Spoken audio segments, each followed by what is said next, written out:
Hey guys, welcome back to my YouTube channel. तो आज हम पोथ सीरीज को फिर से कंटिन्यू करने जा रहे हैं। तो जैसे कि हमने प्रीवियस एपिसोड में देखा था, वो मार्शल आर्टिस्ट बोलते हैं कि जो फेट है यूनिवर्स की, उसे हेवनली वेनरेबल्स मतलब देखते हैं और उसकी देखरेख करते हैं, पर हमारे स्वॉर्ड मैनर के पास कोई भी हेवनली वेनेटेट नहीं है। तो एपिसोड नंबर 330 की स्टार्टिंग होती है। पैट्रियार्च बोलता है कि वो मेरी प्रॉब्लम नहीं है, ठीक है, स्वॉर्ड मैनर जरा भी इंपॉर्टेंट नहीं है। सबसे ज्यादा इंपॉर्टेंट चीज वही है जो चैन हुआन इजियान ने पीछे छोड़ी हुई है। टाइम बचा नहीं है जरा भी, ठीक है। लूजिंग के पास कोई भी टाइम नहीं है यहाँ पे वेस्ट करने के लिए। अगर तुम और ज्यादा डिले करोगे तो पूरा यूनिवर्स डिस्ट्रॉय हो जाएगा। स्मॉल स्वॉर्ड मैनर को तो भूल ही जाओ तुम। मार्शल आर्टिस्ट हैरान हो जाते हैं, वो एक दूसरे की तरफ देख रहे होते हैं। पैट्रियार्च बोलता है ठीक है, हम यहाँ से जा रहे हैं, मेरे पीछे पीछे आना। वो चल पड़ता है एक जगह पे, वो एक टेलीपोर्टेशन गेट टाइप का ओपन करता है। लूजिंग पीछे पीछे जा रहा होता है। वो एक स्पेस टनल से मूव कर रहे होते हैं। लूजिंग सोच रहा होता है कि ये तो स्पेशल मूवमेंट का आर्ट है, ये तो और भी ज्यादा कन्वीनियंट लग रहा है टेलीपोर्टेशन कमांड को यूज करने से भी। वो फिर ऐसे ही सेलेस्टियल प्लेन के टेरिटरी में पहुंच जाते हैं। वो एक बिल्डिंग के पास जाते हैं। पैट्रियार्च बोलता है कि लास्ट टाइम मैंने तुम्हें सेलेस्टियल प्लेन में आने के लिए बोला था, मैं ये होप कर रहा था कि तुम एलिमिनेट हो जाओ और 11th बनो ड्रीम बैटलफील्ड में। लूजिंग बोलते क्यों,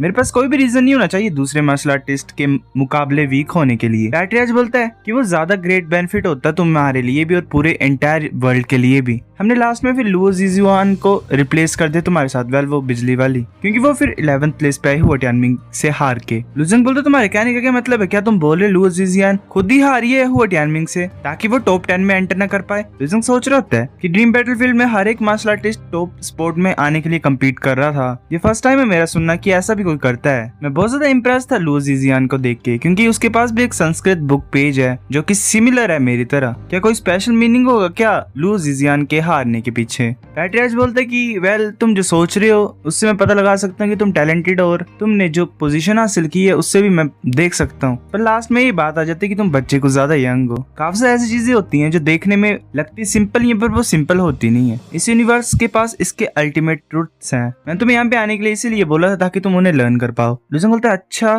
तो अल्टीमेट ट्रुथ है क्या? पहले मैं ब्लड एक्सचेंज को प्रिपेयर करता हूँ ताकि तुम सेलेस्टियल प्लेन में एंटर करने से पहले वो कर पाओ। मैं तुम्हें सब कुछ बता दूंगा जब तुम्हारा ब्लड एक्सचेंज हो जाएगा। मैं एक्सचेंज के लिए प्रिपरेशन करने जा रहा हूँ, तो तुम मीन टाइम में उनके साथ बात कर सकते हो। लूजिंग बोलते किन के साथ? आगे से वो टियानमिंग और लुओ जिजुआन आ रही होती है। लूजिंग बोलते ब्रदर टियानमिंग तुम यहाँ पे क्या कर रही हो? टियानमिंग बोलता है कि ये लंबी स्टोरी है, तुम्हें ओल्ड पैट्रियार्च के इंस्ट्रक्शन को सुनना चाहिए पहले, मैं बाद में तुम्हें एक्सप्लेन कर दूंगा सब कुछ। लूजिंग बोलता है ठीक है। लूजिंग सोच रहा होता है कि लुओ जिजुआन भी यहाँ पे है, तो मैं अपॉर्चुनिटी को क्यों नहीं लेता उससे पूछने के लिए संस्कृत पेजेस के बारे में। लूजिंग बोलते हैं मिस लुओ, मैं कुछ पूछना चाहता हूँ तुमसे, अगर पॉसिबल है तो क्या तुम मुझे बता सकते कि तुम्हारा जो संस्कृत पेज है वो कहाँ से आया है? लुओ चुप होती है, फिर बोलती है कि तुम इसलिए मेरे से पूछ रहे हो है ना, क्योंकि तुम्हारा जो संस्कृत पेज था वो भी मेरी तरह सिमिलर है। वेल क्या ही तो है ना, सेम सेम चीजें हो रही है यहाँ पे। लूजिंग बोलता है वेल, फिर वो चुप होता है, फिर बोलता है ऐसा लग रहा है कि जो पेजेस तुम्हारे पास है और मेरे पास है वो वेल सेम ही चीज है, किस तरह का कनेक्शन है क्या उन दोनों के बीच में? लुओ बोलते है कि जो ओल्ड पैट्रियार्च है वो मेरे को कभी भी बोलने नहीं देगा, वो गुस्सा होती है। लूजिंग बोलता है पर वो टैन बोलता है कि अगर तुम सच्ची मुच्ची कंफ्यूज है तो मैं तुम्हें एक चीज पहले बता देता हूँ। लूजिंग बोलता है ठीक है। वो बोलता है कि लूजिंग तुम्हें वर्ल्ड की ग्रेट एवोल्यूशन के बारे में पता है? लूजिंग बोलता है हाँ। लूजिंग बोलता है जो हिस्ट्री यूनिवर्स की वो आसानी है समझने के लिए। लंबे टाइम से जो लाइफ फॉर्म्स है वो डेवलप होती हैं, ग्रो होती हैं, फिर वो ओल्ड बन जाती हैं और ऐसे गायब हो जाती हैं, वो डस्ट में कन्वर्ट हो जाती हैं और वापस अर्थ में चल जाती हैं। ये जो प्रोसेस है ये टोटल 3.6 बिलियन ईयर्स लेता है। वो टैन बोलता है ये जो रूल है ये मैनिफेस्टेशन है हेवनली डाउ की। हेवनली वेनेटेट्स भी इसे स्किप नहीं कर सकते हैं, पर ये ऐसा होता क्यों है? हम हर बार 3.6 बिलियन ईयर्स के बाद डिस्ट्रॉय क्यों हो जाते हैं बिना किसी रीजन के? क्या ये सच्ची फेट है? लूजिंग बोलता है ये वेल ऐसा लग रहा है कि ब्रदर टियानमिंग के इंटरेस्ट इन चीजों में ज्यादा इंक्रीज हो गए हैं। ये इसलिए क्योंकि तुम चाहते हो इस वर्ल्ड की फेट को चेंज करना और सेवियर बनना? वो टैन बोलते नहीं, ये इसीलिए है क्योंकि जो क्राइसिस है इस बार वर्ल्ड के ऊपर वो डिफरेंट है पास्ट से। जो क्राइसिस है वो इस बार मेरे से और तुमसे रिलेटेड है, और जो रूट कोज है इसके पीछे वो गॉड डोमेन है।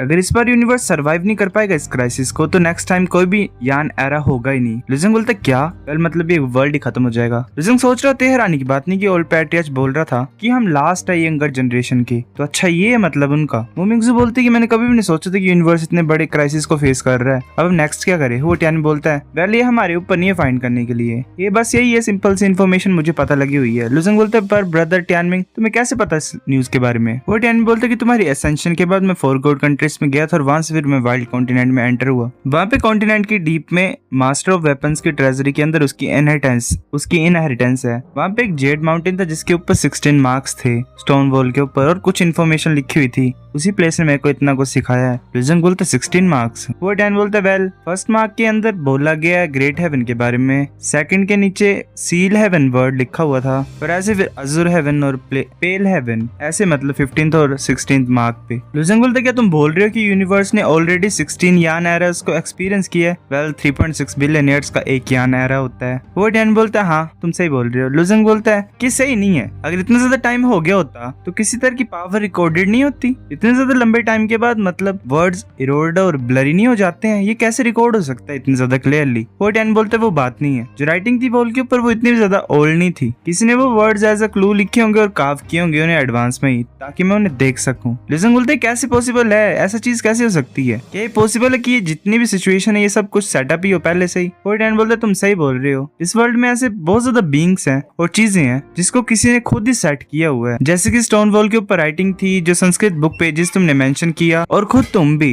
लुजंग बोलता क्या मैं भी? इस तरह के पीपल तुम्हारे सामने आएंगे और आसपास रहेंगे, ये पहले से डिटरमाइन है, जब से तुम पैदा हुए उससे पहले। लुजंग बोलता क्या ये सही नहीं है ना? लुजंग सोच रहा होता है कि मैंने अपना बेस्ट किया मार्शल आर्ट्स में ट्रेन करने के लिए और अपने गोल को अचीव करने के लिए, मैंने काफी ज्यादा गेन किया इस प्रोसेस में, अब तुम मुझे बता रहे हो कि ये सब कुछ किसी ने अरेंज किया, ये कैसे हो सकता है? वो टैन बोलता है कि तुम्हें लगता है वियर्ड है, काफी ज्यादा कोइंसिडेंस थी है ना फेट में, जैसे रेयर एनकाउंटर्स हुए, बाल बाल बचे तुम मरने से। कुछ लोग तुम बोलेंगे ये तुम्हारा लक है, पर ये लक एक्चुअल में आ कहां से रहा है? लुजंग बोलता है ऐसी बात है। लुजंग फिर ऐसे सो जाता है। मोमिंगजू बोलती है यंग मास्टर क्या तुम ठीक हो? पहले तो नौकरानी बन गई है। लुजंग सोच रहा होता है कि सिस्टर लुई को सेव करने के लिए मैं मार्शल आर्ट्स के रोड में एंटर हुआ और बाय चांस मैंने संस्कृत बुक पेज को ऑब्टेन किया, फिर अजुर ड्रैगन और ब्लैक फायर कॉल्डन की वजह से मैं लू फैमिली को छोड़ के चला गया। उसके बाद मैं क्विंगन सेक्ट में गया, फिर बाद में क्लाउड टेंपल में एंटर हुआ और ऐसे फिर कॉन्टिनेंट्स में गया ग्रेट वर्ल्ड की, फिर मैं अपर एल में पहुंच गया, ड्रीम बैटल फील्ड में मैंने पार्टिसिपेट किया, मैं मॉडल मैंशन का ओनर भी बन गया एक्सीडेंट से, और मेरे को वहां पे जाउडी मिला,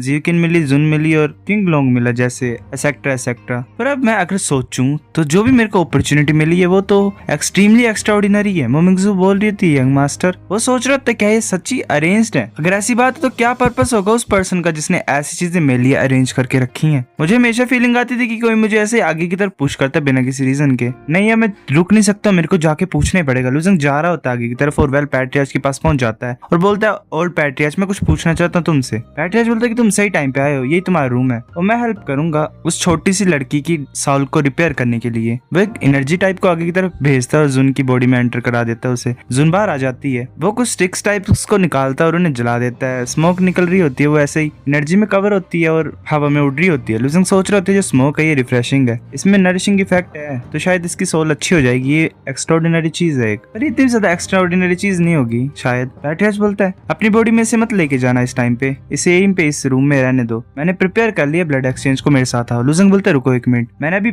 बोला नहीं है कि मैं क्या बोलने आया यहाँ पे। वो टैनमिंग ने मुझे बताया हुआ काफी सारी चीजों के बारे में इस यूनिवर्स के एडवांस में ही, जो उसने बोला क्या वो सच है? पैट्रियार्च बोलता है हाँ ये सच है। लुजंग बोलते तो तुमने अरेंज किया मेरे को ब्लड चेंज करने के लिए और सेलेस्टियल क्लैन को ज्वाइन करने के लिए है ना? पैट्रियार्च बोलता है हाँ। लुजंग बोलता है कि मैं जानना चाहता हूँ कि चल क्या रहा है यहाँ, अगर तुम सही तरीके से नहीं बताओगे तो मैं मना कर रहा हूँ यहाँ पे ज्वाइन करने के लिए। अजुर ड्रैगन बोलता है कि लुजंग तुम्हें चिंता करने की कोई जरूरत नहीं है, ब्लड एक्सचेंज के बाद तुम्हें नेचुरली तुम्हारे आंसर मिल जाएंगे। लुजंग बोलता है ग्रीन ड्रैगन क्या मेरे को सच्ची मुझे अपने ब्लड को चेंज कराना पड़ेगा? ये इसीलिए है ना सेलेस्टियल क्लैन को ज्वाइन करने के लिए, क्या मैं रिफ्यूज कर सकता हूँ? अजुर ड्रैगन बोलता है हाँ तुम्हें अपने ब्लड को चेंज कराना पड़ेगा, पर ये जरा भी रिलेटेड नहीं है कि तुम सेलेस्टियल क्लैन को ज्वाइन करो या ना करो, क्योंकि इस चीज का कुछ ज्यादा इंपॉर्टेंट रोल है जो प्रिवेंट करेगा लोगों को तुम्हें डिस्कवर करने के लिए। लुजंग बोलता है क्या प्रिवेंट करेगा लोगों को मेरे को डिस्कवर करने के लिए? अजुर ड्रैगन बोलता है हाँ। अजुर ड्रैगन बोलता है हाँ वो पर्सन तुमने उसे पहले भी देखा है, क्या तुम्हें याद है 4 गॉड कंट्रीज का सीन? लुजंग बोलता है क्या तुम्हारे कहने का मतलब वो ब्लैक थ्रेड से था? वो सोच रहा था मैं भूल ही गया था कि जब मैं रिवोल्यूशन से जा रहा था 4 गॉड कंट्रीज में तो मैंने एक आई को देखा था और उसने एक ब्लैक थ्रेड मेरी तरफ को रिलीज की थी, जो पावर ऑफ डिस्ट्रक्शन उस थ्रेड में थी वो तो कुछ ज्यादा खतरनाक थी, वो एक ऐसी चीज थी जो मेरे को मार सकती थी ऑन द स्पॉट ही। अजुर ड्रैगन बोल रहे होते हैं हाँ वो ऐसा कर ही रहे हैं, मतलब लोग यहाँ पे कुछ ज्यादा ही मतलब 1000 सीडलिंग्स हैं तुम्हारे जैसे इस वर्ल्ड में, पर काफी ज्यादा ग्रो नहीं कर पाते हैं, चाहे वो किसी हालत से ग्रो भी कर जाएं तो वो मारे जाते हैं क्रॉस ट्रिब्यूलेशन के टाइम पे, पर तुमने पास कर दिया है तो अब तुम्हें इनिशिएटिव लेना पड़ेगा। लुजंग बोलते क्या हजारों? लुजंग सोच रहे थे किस तरह का स्पेशल प्लान हो रहा है एग्जीक्यूट इस यूनिवर्स में क्या? सो गाइस एपिसोड नंबर 330 इतना था। अगर आपको वीडियो पसंद तो लाइक करनी है,